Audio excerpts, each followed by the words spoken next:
ये है मैडम दीपाली शाह। ये दिल्ली को रहने वाली है, परंतु इनकी पोस्टिंग 2023 में बिहार के जहानाबाद के केंद्रीय विद्यालय में हुई थी। बिहार के पहले कई टीचरों को मैं देखा था जो शायद पढ़ने पढ़ाने में अव्वल ना हो, परंतु एक ऐसा टीचर को मैं देखा जो पढ़ने पढ़ाने में ना जाने कैसा हो, परंतु ये फर्राटेदार इंग्लिश में गाली ऐसे देते हैं जैसे कोई एंकर न्यूज सुना रहा हो। मेरे से क्या मनी थी, मुझे इंडिया के वर्स्ट में पोस्टिंग दे दी। हमने सुना था टीचरों के जुबान पे सरस्वती का वास होता है जो शिक्षा और संस्कृति को बखान करता है, परंतु मैंने जो देखा उसे देखकर दंग रह गया। ये कैसा शिक्षक है जो फराटेदार इंग्लिश बोल रहा है, वो भी गाली देने के लिए। आखिर क्या मजबूरी रही होगी इस टीचर के साथ में जो इतने ज्यादा गाली देने पर मजबूर हो गई। और क्या सच में बिहारियों का बिहेवियर इतना खराब है जो एक शिक्षक को गाली देने पे मजबूर कर दिया।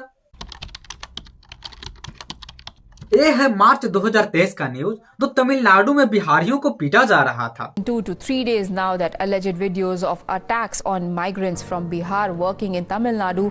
और ये है सितंबर 2024 का न्यूज जिसमें कुछ बिहारी स्टूडेंट एसएससी का एग्जाम देने बंगाल गया था, उसके वहां के लोगों के द्वारा पीटा जा रहा था। Bangla POCO promotes Bengali culture and has previously targeted non-Bengali residents, particularly from Bihar and Uttar Pradesh. और देश की राजधानी दिल्ली में बिहारी को गाली की तरह यूज किया जाता है। अबे चल ना बिहारी, और आज के बाद ना मेरे को कॉल मत कर दियो, ठीक है? चल बिहारी साला। साथ ही साथ मुंबई में बिहारियों को गाली की तरह यूज करते हैं। इतनी सारी घटनाएं पहले मैं सुना करता था, लेकिन मैंने एक टीचर को भी देखा कि बिहारियों के लिए इस तरह से अभद्र तरीका से बातें बोल रही हैं। हालांकि बिहार सरकार इस मैडम पे एक्शन लेने का कार्य की है, साथ ही साथ सस्पेंशन लेटर भी दे दिया गया है।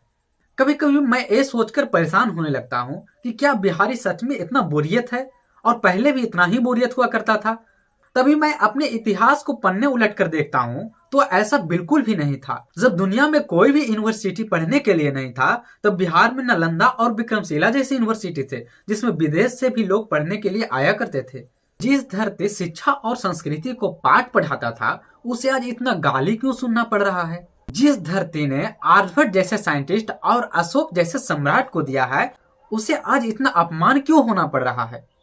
जिस धरती से भारत की आजादी के लिए बापू ने प्रथम सत्याग्रह का आंदोलन किया था और जिस धरती ने भारत के प्रथम राष्ट्रपति को दिया, उसे आज इतना गाली क्यों सुनना पड़ रहा है। के लिए सरकार को कुछ करने की आवश्यकता है। यदि सरकार इंडस्ट्रियलाइजेशन करती है बिहार में, तो बिहार को लोगों के अन्य प्रदेश में जाने की जरूरत नहीं होगी और साथ ही साथ तुझे अपमानित भी नहीं होना पड़ेगा। ये बात सच है कि बिहार के लोग बहुत मेहनती होते हैं, जिसके कारण यहाँ से बहुत ज्यादा IAS IPS निकला करते हैं, परंतु हाईली पॉपुलेटेड होने के कारण अन्य राज्यों में जाकर यहाँ के लोग काम करते हैं, साथ ही साथ एक अच्छे लेवल की जिंदगी जीने की आशा करते हैं, परंतु वहां जाने के बाद और भी बद से बदतर हो जाता है।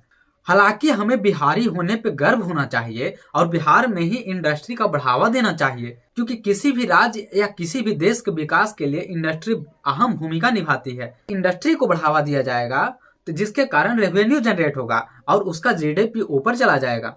तो मैं बिहार सरकार से अपील करना चाहता हूं कि बिहार में इंडस्ट्री को बढ़ावा देने का प्रयास करे, क्योंकि यहाँ मैन फोर्स बहुत ज्यादा है। यदि इसको बढ़ावा दिया जाए तो बिहार का ग्रोथ रेट बढ़ जाएगा और बिहार को लोगों को अपमानित होना नहीं पड़ेगा। हालांकि ये मैडम बोल रही है कि भारत अभी तक डेवलपिंग कंट्री इसलिए है क्योंकि इसमें बिहार राज्य है। यदि बिहार राज्य को हटा दिया जाए तो ये तुरंत डेवलप कर जाएगा। इंडिया डेवलपिंग कंट्री मुझे लगता है बस इसलिए है बिकॉज बिहार है उसके अंदर। The day we remove Bihar from India it will be developed. हालांकि ऐसा बिल्कुल नहीं है। भारत में जितने भी इंडस्ट्री है उसमें ऑलमोस्ट 50% पीपल तो बिहार से काम कर ही रहे हैं। यदि वो अपना हाथ खड़ा कर दे तो भारत के बहुत सारे इंडस्ट्री ठप पड़ जाएंगे और भारत का GDP धड़ाम से नीचे गिर जाएगा। तो हम सबों को भारतीय होने पे गर्व तो होनी ही चाहिए, साथ ही साथ बिहारी होने पे भी गर्व होना चाहिए, क्योंकि बिहारी में वो सामर्थ है जो अपना सामर्थ को पहचानता है तो पत्थर को भी रास्ता बनाने पे मजबूर कर देता है।